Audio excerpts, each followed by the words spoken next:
함께 읽으신 이 말씀을 가지고 따로따로의 모습을 버리라는 제목으로 함께 하나님 말씀 나누도록 하겠습니다. 오늘은 계속해서 교회에 관한 세 번째 시리즈 버가모 교회를 살펴보려고 합니다. 지난 첫 번째 교회가 에베소 교회였고, 그리고 두 번째가 서머나 교회, 그리고 세 번째가 버가모 교회인데, 여러분 다들 한번 생각해 보시면 에베소 교회는 칭찬도 들었지만 책망을 받았습니다. 그 이유가 무엇입니까? 처음 사랑을 잃어버렸기 때문에 그렇습니다. 그리고 두 번째인 서머나 교회는 칭찬을 들었습니다. 무슨 칭찬을 받았습니까? 네, 끝까지 믿음을 지켰다.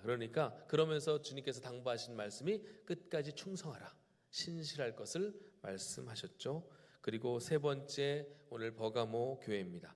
소아시아 7교회 가운데 가장 북쪽에, 가장 위쪽에 위치한 그 교회가 바로 버가모 교회인데, 이 교회는 칭찬을 처음에는 듣지만 다시 책망을 들었던, 그러니까 칭찬과 책망이 공존한 교회였습니다. 이 버가모 교회를 볼 때마다 드는 생각은 참 오늘날 우리 시대, 우리 교회들과 많이 닮아 있다라는 생각을 합니다. 왜 그런지는 이제 말씀을 통해서 우리가 살펴볼 텐데, 여러분 한번 생각을 해보세요. 여러분이 어디를 이사를 가셔가지고 이제 정착을 하게 되었는데, 주변에 다음과 같은 세 가지가 있다고 한번 가정을 해보겠습니다. 첫째는 내가 이사간 집에서 그리 멀지 않은 곳에 이단 큰 교회가 있고, 또 두 번째, 내가 가보니까 병원이, 큰 좋은 병원이 있는데 그 병원이 사탄 숭배자들이 운영하는 병원이다. 아니, 가정이에요, 가정. 그리고 세 번째는 집 가까이에 좋은 도서관이 있어서 가봤더니 뭐라고 할까요? 잘못된 사상이 가득 담겨 있는 책들이 많은 도서관이었다. 그런 곳에서 내가 산다. 우리 그런 곳에서 내가 자녀들을 양육한다라고 생각하시면 여러분 어떠시겠어요? 많이 위험하겠죠? 우리 자녀들을 키우는 것도 그렇고, 또 나의 신앙생활을 유지하는 일도 그렇게 쉽지만은 않을 것 같습니다. 왜 제가 이런 말씀을 드리냐 하면, 바로 오늘 살펴보는 이 버가모라는 도시가 이런 환경을 갖춘 곳이었기 때문입니다. 당시 버가모는 로마의 지배를 받으면서 소아시아의 행정부와 문화를 관할했던 정치, 행정 수도로서의 역할을 감당했던 도시였습니다. 그러다 보니까 좋은 것들이 많이 있었긴 했는데, 당시 인쇄술이 발달하지 않았던 시대였음에도 불구하고, 그러니까 인쇄술이 발달하지 않았다는 건 뭐예요? 그 책이라는 건 다 양피지, 파피루스, 이집트는 파피루스고 이 동네는 양가죽, 양피지. 그러니까 다 사람이 필사를 해야 되는 그런 시대였음에도 그 버가모에 있던 도서관에는 20만 권 이상의 장서가 있었다는 거예요. 네, 20만 권. 제일 큰 도서관은 알렉산드리아에 있던 도서관이었고, 그 다음에 이 버가모에 20만 권이라는, 그러니까 요즘 책이 이렇잖아요. 이 성경을 양피지로 쓴다고 생각해 보세요. 얼마나 많겠어요, 그렇죠? 그러니까 그러한 책들이 20만 권을 소장할 수 있는 그런 대형 도서관, 그리고 또 의학의 아버지라고 불리우는 히포크라테스가 근무했던 의과대학 병원이 바로 거기에 있었답니다. 그러니까 이렇게 도시 문화가 발달했던 곳에 우상 숭배도 성행했는데, 어마어마한 크기의 제우스 신전은 물론이고, 또 뱀으로 상징되는 의술의 신 아스클레피오스. 그래서 여러분 이 아스클레피오스 신전은 무조건 여행객들이, 또 병자들이 하루를 묵으면 치료가 된다는 그런 전설이 내려왔다고 해요. 그러니까 그 아스클레피오스 신전에 가면 이제 잠을 잘 때 뱀을 풀어놓는데요, 뱀을. 여러분은 거기서 주무시겠어요? 도망가시겠어요? 다 도망갈 건데, 뱀을 풀어놓으면 뱀이요 지나가면서 환자를, 그 사람들을 몸을 스치고 갈 거 아니에요? 스치고 가면 신의 손길이 닿았다, 이렇게 생각하면서 그 환부가 치료가 되었다, 이렇게 사람들이 여겼대요. 그래서 우리 대한민국의 약국들은 이런 표시가 별로 없는데, 캄보디아 가봤더니 약국에 뱀 표시가 있어요. 그리고 여러분 코로나 때 많이 들었던 세계보건기구 WHO, 월드 헬스 오가니제이션, 그런 예, 세계 보건기구 저 보시면 상징이 뱀입니다. 그러니까 저는 이게 세계 보건기구인데 왜 뱀이 있을까? 이것과 연관이 있는 거예요. 그러니까 사단이 공중권세 잡은 자라는 게 느껴지는 게, 여러분 뱀이 무슨 치유를 할 수 있습니까? 근데 사람들이 그걸 믿는다는 거예요. 그러고 보면 우리 조상들이 참 지혜로워요. 뱀은 잡아먹는 거예요. 우리 조상들은 이게 훨씬 낫지. 잡아먹어야 영향이 있는 거지. 뭐 스치고 지나간다고 안 물리면 다행이죠, 그죠? 예, 서양 사람들이 이상해. 예, 그러니까 여러분, 그래서 오늘 버가모라는 도시가 이러다 보니까 오늘 13절에 사탄의 권자가 있는 곳이라고 주님이 말씀하셨어요. 사탄의 권자가. 이게 느껴지지 않습니까? 예, 확 와닿는 거죠. 그뿐만이 아니에요. 로마 황제의 신전도 있었는데 뭐 여러 곳에 많이 있었으니까, 다른 곳은 특별 기념일에만 황제를 위한 제사가 열렸대요. 그런데 이 버가모는 1년 365일 제사를 지냈대요. 그러니까 황제로부터 특별히 또 행정 수도였으니까 많은 혜택을 받았겠죠. 그러니까 이런 도시에 사람들이 맨정신으로 가도 정신을 못 차리는 거예요. 우상에 눌려가지고. 그러니 그리스도인들이 그곳에서 신앙생활 한다는 게 얼마나 어려웠을까요? 1년 365일 내내 위협을 무릅쓰고 신앙생활을 해야만 했습니다. 그런 버가모 교회에 나타난 주님께서 자신을 어떻게 지금 소개하고 계시는가? 우리 12절 말씀을 큰 목소리로 함께 읽어보겠습니다. 시작. 버가모 교회 사자에게 편지하라. 좌우에 날선검을 가지신 이가 이르시되 아멘. 버가모 교회에 찾아오신 우리 주님은 그 손에 좌우에 날선검을 가지고 계신다고 해요. 동양의 문화권에서는 주로 한쪽으로만 날이 서 있는, 그래서 도라고 하죠. 도, 일본 같은 경우에는, 그죠? 그러나 로마 시대는 양날의 검이었어요. 그러니까 좌우로 오는 그 적들을 다 무찌를 수 있도록 발달이 되어 있는. 그러니까 이게 무엇을 의미합니까? 좌우의 날선검은 무엇을 의미합니까? 먼저는 하나님의 말씀을 의미하는 거예요. 그래서 히브리서 4장에 보면 이렇게 말씀하죠. 하나님의 말씀은 살아있고 활력이 있어 좌우의 날선 어떤 검보다도 예리하여 혼과 영과 및 관절과 골수를 찔러 쪼개기까지 하며 또 마음의 생각과 뜻을 판단하나니. 여러분, 그렇습니다. 하나님의 말씀의 검 앞에는 아무것도 가릴 수 없고 아무것도 숨길 수 없는 거예요. 이 주님께서 좌우의 날선검을 가지셨다 말씀하는 거예요. 또 좌우의 날선검이 계시록에 나올 때는 사법권을 의미하기도 합니다. 판사의 재판권이에요. 요한계시록 19장 15절에 보니까 그의 입에서 예리한 검이 나오니 그것으로 만국을 치겠고라고 이야기합니다. 만왕의 왕, 만주의 주로서 심판권을 가지신 예수님이 좌우의 날선검을 가지신 분이라. 그래서 그 날선검을 가지고 이 땅을 다스리고 통치하고 계신다라고 말씀하고 있습니다. 이 얘기는 무엇을 의미하는 거예요? 이 말씀을 들었던 서머나 버가모 교회 성도들에게 어떤 위로가 되었겠습니까? 지금 보면 로마의 황제가 다스리는 것 같고 로마의 권력자들이 재판권과 심판권을 가지고 그렇게 다스리고 통치하는 것 같지만, 실상은 우리 주님께서 이 땅을 다스리시고 로마 황제도 다스리시고 우리도 다스리시는 줄 믿습니다. 그렇게 받아들이는 거예요.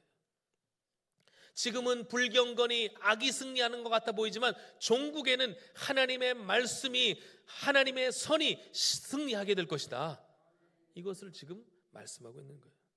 그러므로 버가모 교회 성도들이요, 그리고 이 말씀을 듣는 사랑하는 성도들이요, 기죽지 말라는 거예요. 힘을 내라는 거예요. 우리 주님이 다스리고 계신다는 거예요. 바로 우리 주님의 말씀입니다. 그러면서 우리 주님은 버가모 교회에 대해서 먼저 칭찬을 하십니다. 칭찬하셔요. 믿음을 잘 지켰다고 칭찬을 하셔요. 그런데 그 앞서 뭐라고 하시냐면 내가 어디에 사는지를 내가 안다. 예, 저는 이게 굉장히 뭐라고 위로의 말씀처럼 들리기도 하지만 굉장히 두려운 말씀을 들었어요. 네가 어디에서 어떻게 신앙생활하는지 내가 다 알고 있다. 애정을 표현하신 거예요. 사실은 거기는 사탄의 권자가 있을 정도로 우리가 신앙생활하기 매우 어려운 환경을 갖추었지만, 그러나 네가 믿음을 지키고 예수 그리스도의 복음을 지키기 위하여 애쓴 것을 내가 알고 있다. 네가 어떻게 신앙생활하는지 내가 다 알고 있다. 제가 영등포로 와서 이제 우리 교회에서 이제 주변을 이제 돌아다니기 시작하면서 발견한 게 뭐냐면 이단 건물들이 큰 게 많아요. 이상한 종교들의 건물들이 대단히 큰 게 많아요. 영상이 나가기 때문에 일부 때는 제가 조금 더 세게 얘기했지만 그렇게 얘기하지는 않은데, 제가 특히 이제 이게 신도림을 가다 보면 SGI 있잖아요. SGI 남묘 호랭개교, 그죠? 그다음에 영등포 여의도 가는 길에도 또 있어요. 저기 주유소 옆에 크게 있습니다.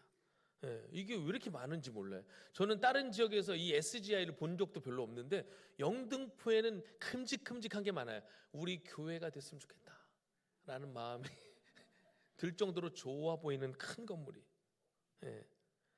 그리고 다리 하나 건너가면 목동인데 목동에 또 큰 절이 있습니다.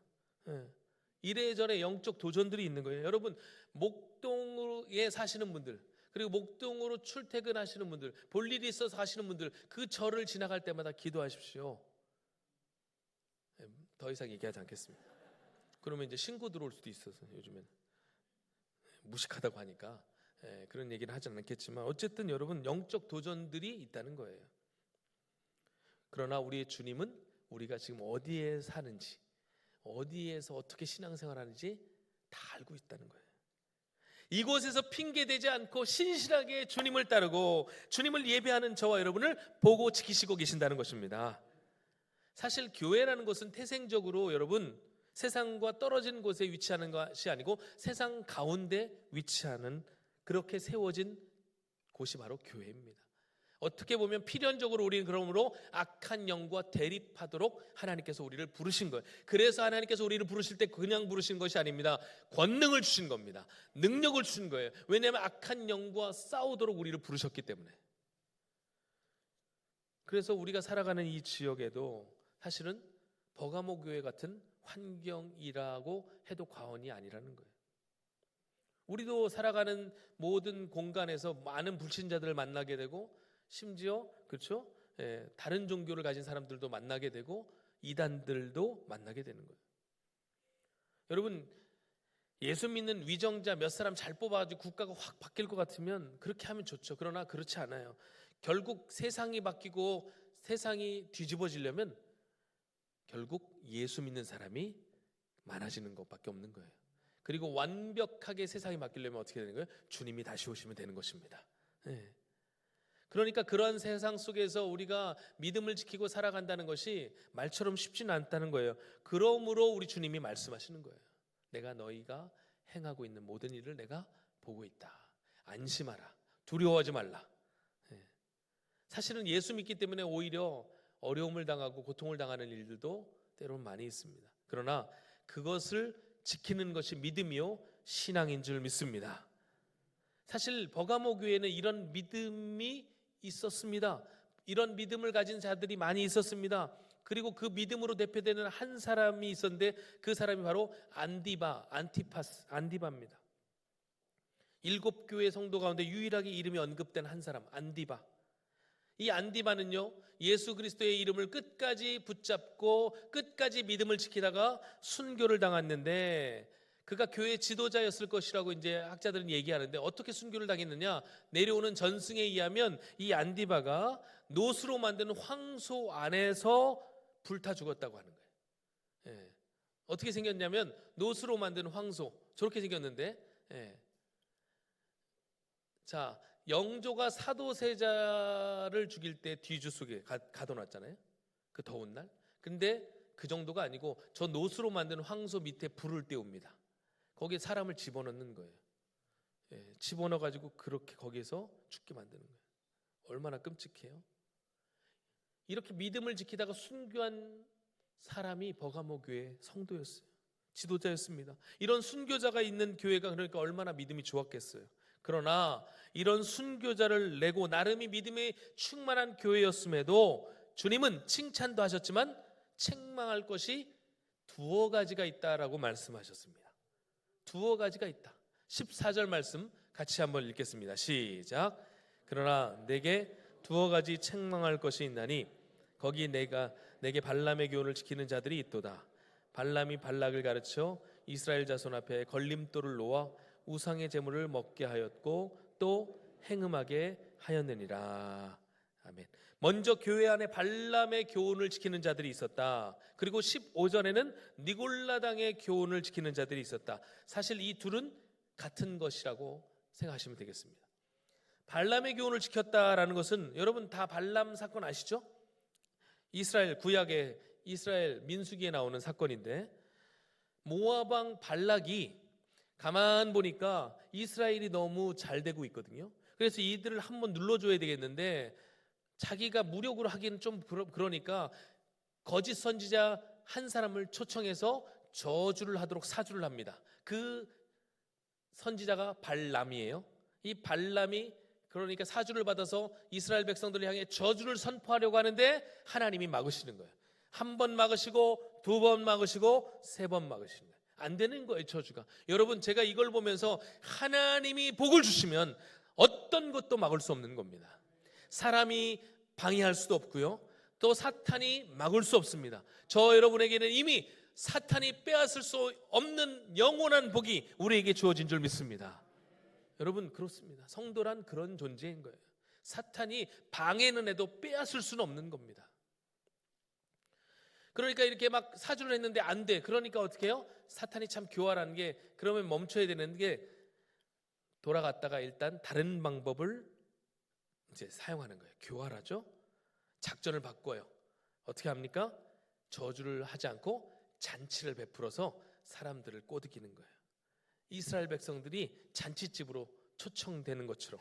그러니까 경계를 풀고 이스라엘 사람들이 다 모압 땅에 가가지고 뭐예요? 달콤한 유혹에 빠집니다. 술을 마시고 제사상에 올려진 음식을 먹고 여자들과 음행을 하기 시작하는 거예요. 민수기 25장에는 그때부터 이스라엘이 음행을 시작했다. 여기서 음행은 여자와의 부적절한 관계도 의미하지만 영적인 음행을 포함하고 있는 거예요. 하나님과 우상이 그들 가운데 겸하여지기 시작하는 거예요. 그리고 31장 16절에는 발람의 개교라고 이것을 폭로하고 있고, 오늘 말씀은 또다시 그것을 일컬어 발람이 발락을 가르쳐 이스라엘 자손 앞에 걸림돌을 놓았다, 이렇게 이야기합니다. 사탄이요, 우리의 믿음과 우리의 신앙생활을 방해하기 위해서 온갖 수를 다 쓴다는 거예요. 때로 필요하다면 핍박을 합니다. 고난을 줍니다. 그 고난이 두려워서 믿음에서 이탈하는 사람들이 있습니다. 옳거니 이런 방법을 쓰는데 사람들이 어떻게 해요? 오히려 더 견고해지는 사람들이 있거든요. 이 우화에도 있잖아요. 어떤 남자의 외투를 벗기 위해서 태양, 햇빛과 바람이 시험을 하는 거예요. 바람이 세게 부니까 어떻게 해요? 그 남자는 외투를 더 움켜쥐는 거예요. 안 벗겨지려고. 그러나 태양이 뜨겁게 그 남자를 비추니까 어떻게 해요? 스스로 옷을 벗는 겁니다. 거룩의 옷을 벗어버립니다. 순결의 옷을 던져버리는 거예요. 그렇게 사단은 우리를 미혹하는 거예요. 슬며시 다가와. 괜찮아. 이게 사회적 문화야. 버가모 이 지역에서 원래 다 이래. 이렇게 하는 게 일상이야.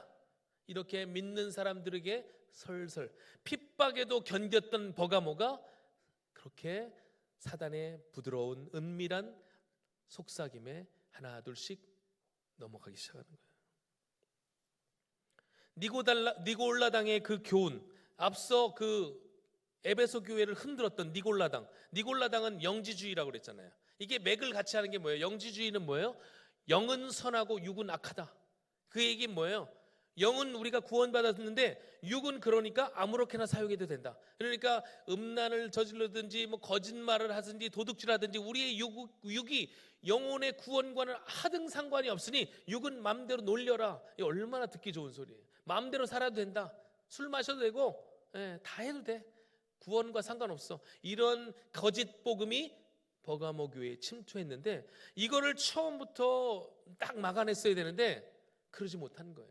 그러면서 교회가 흔들리기 시작한 거예요. 당시 사회가 얼마나 음란했는지요. 로마 사회에는 이런 말이 있었다고 합니다. 남자에게는 세 종류의 여자가 필요하다. 쾌락을 채우기 위해서는 매춘부가 필요하고, 또 잠자리를 편안하게 하기 위해서는 첩도 필요하고, 또 아이를 낳고 대를 잇기 위해서는 정실 부인도 필요하다. 남자들 분 중에 웃는 분이 있는데 조심하셔야 돼요. 당시 이런 문화가 사회 전반을 지배했습니다. 신전을 찾는 이유도 그냥 그 신에게 복을 받기 위해서라기보다는 신전 안에 거해 있던 그 창기들, 그죠? 네, 그런 문화, 그런 것들을 즐기기 위해서 찾아가는 사람들이 많았어요. 그런데 그런 것들이요, 예, 교회 안에서 버젓이 교인들 중에 일어나고 있는 것을 본 거예요. 처음에는 의식했겠죠? 안 된다고. 그런데 점점 그런 사람들이 많아지고 하다 보니까 어떻게 해요? 사람들이 교회에서 더욱 말도 안 하고 대충 넘어가는 거예요. 그럴 수도 있지 뭐. 한두 사람 그렇게 넘어가는 거예요. 교회는 교회고 세상은 세상이지. 야, 우리가 세상에서 비즈니스 좀 하려면 술 좀 마셔도 되고, 그리고 또 세상 살아가기 위해서는 적당히 또 타협해야 되는 거 아니냐. 그러니까 교회가 점점 그런 분위기가 되는 거예요. 여러분, 이게 버가모 교회의 문제였는데 오늘날 많은 교회 성도들에게도 이런 문제가 여전히 발생하고 있는 거예요. 주일에 예배 한번 오고 주일에 와서 헌금 드리면 우리의 믿음과 신앙은 괜찮은 것입니까? 요즘 정치인들 가운데도 크리스천 정치인들이 많이 있습니다. 제가 아는 분만 해도 좀 꽤 많은데, 뭐 개인적으로 안다기보다는, 네. 그분들이 가끔 보면 주일에 큰 교회에서 예배 드리는 장면들을 간혹 봐요. 그러면 참 예배 잘 드리는구나라고 생각을 했다가도, 근데 그들이 하는 그런 행동들을 보면 과연 이분들이 예수 믿는 사람인지 의심스러울 때가 있어요. 물론 자기 뭐 소속한 어떤 당에서의 그런 그 관계 가지고 얘기하려고 하는 게 아니고, 저는 다른 건 다 그렇다 치고, 국회의원이 예수 믿는 국회의원, 다른 국회의원 말할 것도 없고 예수 믿는 국회의원이 동성애 지지하는 그 발언을 한다든가, 그리고 동성애를 지지하는 그 법안을 발의하는 것은 이해할 수가 없는 거예요. 저는.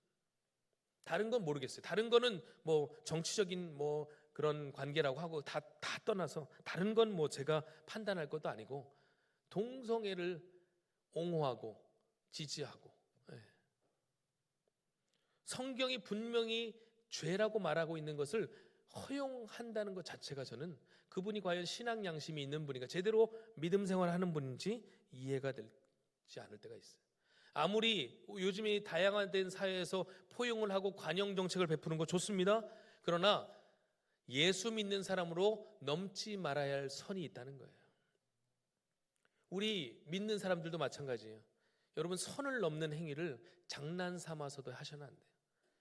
신문에, 요즘에는 신문, 종이신문을 잘 안 보니까 보면, 옛날 종이신문 보면 오늘의 운수 해가지고, 제가 토끼띠인데 또 보게 돼요.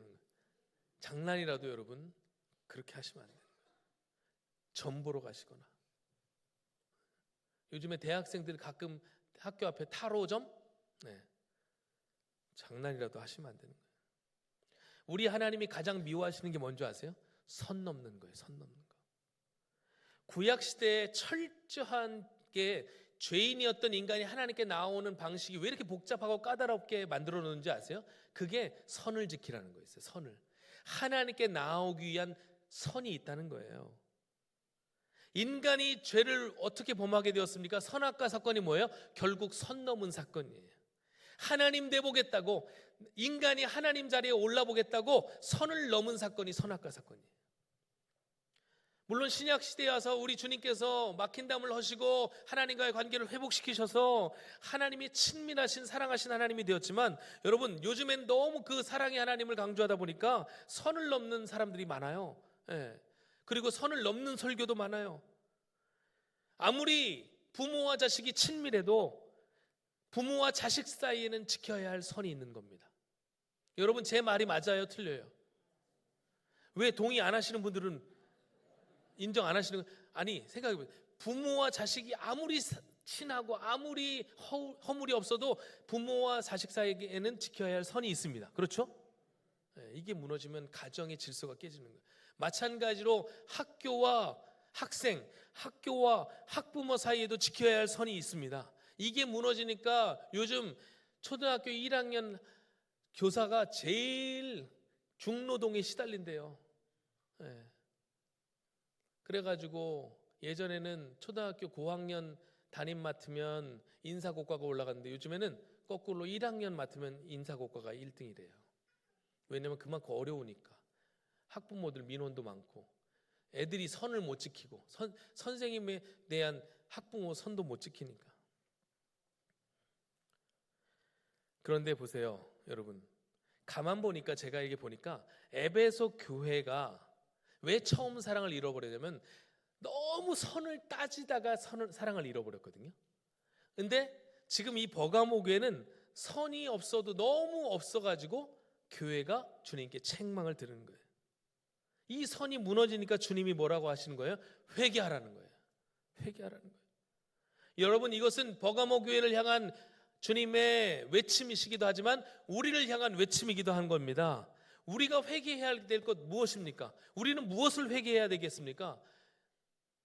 나 자신이 혹 신앙생활은 신앙생활 따로, 우리의 사회생활은 사회생활 따로따로의 신앙생활을 하면서 살아가고 있지는 않은지, 혹은 적당히 세상과 타협하면서 그 선을 넘나들고 있지는 않은지, 양다리 걸치고 있지는 않은지, 최소한 하나님의 백성으로 지켜야 할 선이 무너져 있지는 않은지 점검해 보아야 된다는 거예요.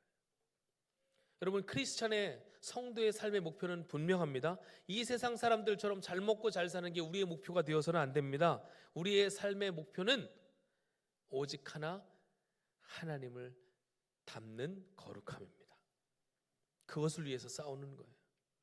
거룩과 순결은 성도에게 있어도 되고 없어도 되는 양념 같은 게 아니고 반드시 있어야 되는, 이것을 지키기 위해 치열한 싸움이 필요하다는 것. 왜냐하면 이 거룩과 순결을 잃어버리면 우리는 어느 순간 나도 모르는 사이에 사단의 밥과 종이 될 수 있기 때문에 그래요. 그렇기 때문에 주님께서는 그것을 아시니까 오늘 우리를 향해 강력하게 메시지를 보내시는 겁니다. 16절 말씀 같이 읽겠습니다. 시작. 그러므로 회개하라. 그리하지 아니하면 내가 내게 속히 가서 내 입의 검으로 그들과 싸우리라. 아멘. 주님이 싸우시면 막을 자가 없습니다, 여러분. 이거는 대단히 위험한 거예요. 주님이 손을 대시는 순간 여러분 남을 자가 없는 거예요. 이 발람이 이스라엘을 꼬드겨 가지고 결국에는 어떻게 됐습니까? 음행을 하기 시작했잖아요. 그래서 하나님의 징계가 시작되는데 언제 그 징계가 멈췄는지 아십니까? 제사장 비느하스가 그 음행하던 남녀를 잡아 죽일 때 그 땅의 연병이 멈췄다라고 성경이 얘기하는 거예요. 때로는 사람들이 얘기합니다. 뭘 그렇게까지 하냐고, 좀 용서를 해주지. 아니에요. 하나님은 반드시 지켜야 할 선이 있다는 거예요. 그 선을 지키지 못하면 결국 모든 사람이 죄를 범하게 되고 결국 모든 사람이 하나님의 심판을 받기 때문에 하나님께서 그렇게 하시는 거예요. 결국 그 일로 인하여 이스라엘 백성 24,000명이 죽었습니다. 아니었으면 그 비느하스가 그 일을 행하지 않았으면 아마 더 많이 죽었을 거예요. 아니면 다 몰살했을 수도 있어요. 이만큼 하나님은 거룩과 순결을 사수하라고 우리에게 도전하는 거예요. 그러면서 이 비느하스의 열심을 하나님은 칭찬하셨습니다. 이 거룩에 참여할 자가 누구냐? 나와 함께 거룩을 수호할 자가 누구냐? 주님은 우리에게 도전하고 계시는 거예요. 모든 경계와 기준이 희미해져 간 이 시대, 사단의 권자가 심지어 자리를 잡고 있는 오늘날 우리 시대, 우리 사회, 우리 교회와 성도를 향해 우리 주님은 말씀하시는 것입니다. 선을 지켜야 된다. 거룩을 지켜야 된다. 하나님과 우리 사이는 넘지 말아야 될 선이 있다는 것을 우리에게 말씀하고 있습니다. 그 도전에 여러분 어떻게 대답하시겠습니까? 주님, 제가 선봉에 서겠습니다. 제가 주님 그것을 지켜나가겠습니다. 그 도전에 예라고 대답할 수 있는 우리 성도들 되기를 축복합니다. 그래서 주님은 17절에 이렇게 말씀하시는 거예요. 귀 있는 자는 성령이 교회들에게 하시는 말씀을 들을지어다. 이기는 그에게는 내가 감추었던 만나를 주고 또 흰 돌을 줄 터인데 그 돌 위에 새 이름을 기록한 것이 있나니 받는 자밖에는 그 이름을 알 사람이 없느니라. 아멘. 이기는 자의 영광을 주시겠다는 거예요. 감추었던 만나와 흰 돌을 주시겠다는 겁니다. 감추었던 만나는 그 법궤 안에 감춰져 있던 만나를 의미하지만 이것은 곧 우리에게 주실 새로운 양식, 의미하는 거예요. 하나님이 우리를 먹이시고 입히시겠다는 하나님의 그 통치와 다스리심에 대한 약속인 것입니다. 천국의 소망을 주시겠다는 거예요. 그리고 흰돌은 뭐예요? 예전에는 그 흰돌 검은돌도 가지고 입장 불가능 검은돌, 입장 가능 흰돌, 인정과 허용 입장을 할 수 있는 그 상태가 흰돌을 주는 거였어요. 하나님 나라의 백성으로 인정하시겠다는 거예요. 천국 백성으로 들어오게 하시겠다는 거예요. 하나님의 소유된 백성으로 하나님의 그 거룩과 순결을 지키는 자에게 약속하신 복과 은혜를 주시겠다는 하나님의 허락의 약속인 것입니다. 그 은혜를 우리 모두가 누릴 수 있기를 주님의 이름으로 축복합니다. 여러분 직장에서 별 위협당하지 않으시죠? 여러분 예수 믿는다고 핍박당하지 않으시죠? 그러나 이게요, 우리가 핍박을 당하지 않는 게 아니에요. 계속해서 영적인 공격이 있습니다. 우리가 마음을 놓는 그 순간 세상은 오히려 우리에게 관대한 것 같고 열어준 것 같고, 그죠? 그 화려함에 취해서 영적인 눈이 가려질 수 있다는 것을 성경은 경고하고 있는 것입니다. 우리 주님은 우리가 핍박과 환난도 이겨야 되겠지만 그 사탄의 간교한 괴계를 파하기를 원하고 계시는 거예요. 그러므로 성령의 검을 붙들라, 성령 충만하라고 말씀하시고 있는 것입니다. 따로따로의 유혹, 적당히의 유혹을 넘어서 이기는 자에게 주시는 만나와 그 힘도를 우리 모두가 받아 누리게 되시기를 주님의 이름으로 축복합니다. 그 승리의 영광이 우리 서울중앙교회 성도들과 우리 가정과 사업과 우리가 살아가는 모든 공간에서 날마다 승리의 영광이 나타날 수 있기를 주님의 이름으로 축복합니다. 아멘. 우리 함께 찬양하겠습니다. 선한 능력으로 함께 찬양하겠습니다. 이 찬양은 여러분 잘 아시다시피 디트리 본회퍼 목사님, 독일의 나치 정권 하에 끝까지 거룩과 그리스도인으로서 순결을 지켰던 이 목사님이 작사하신 그 찬양이에요. 우리도 이런 기계를 가지고 이 땅 가운데 승리하기를 간절히 원합니다. 선한 능력으로 함께 찬양합니다. 주 선한 능력으로, 주 선한 능력으로 하시네. 그 크신 팔로 날 붙드시네. 절망 속에도 흔들리지 않고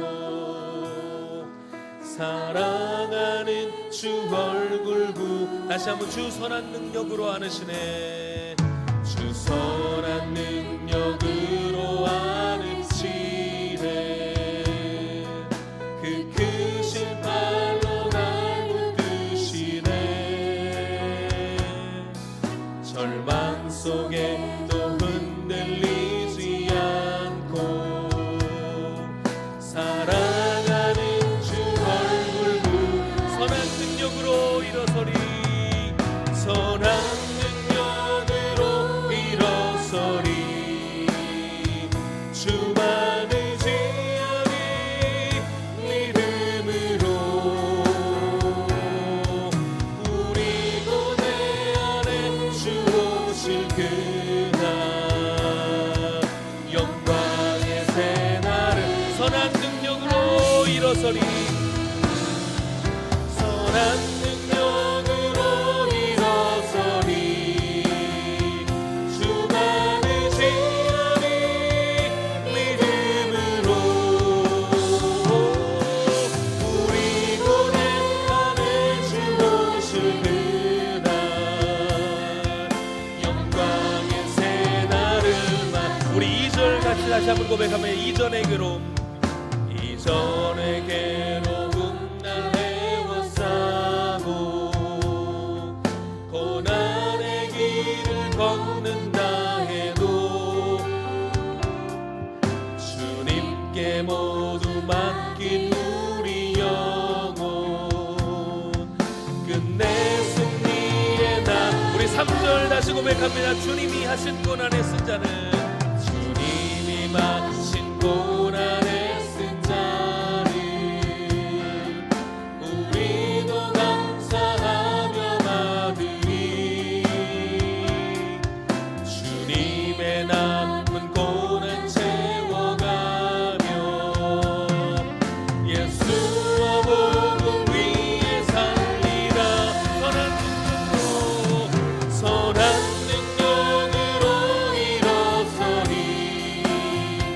주